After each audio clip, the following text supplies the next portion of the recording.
ராஜா எனக்கே தெரியல.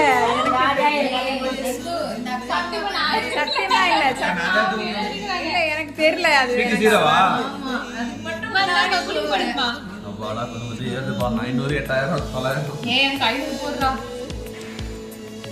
நந்தினி 3 மேட்ச் எடுத்து 500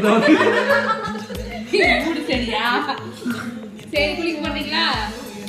குளிக்கிட்டீங்களா? எடுங்க நான் எடுத்து லாஸ்டா 2 சீட் எடுங்க எடுக்கறாங்க. ஓகே யார் நீ அப்பாடா அப்பாடா சும்மா காட்டு. யார் போலீஸ்? தாண்ட கூடாது. யார் போலீஸ்? அக்கா தான் police. Take charge. Take charge. ஐயோ சீரோ வாங்கணுமா?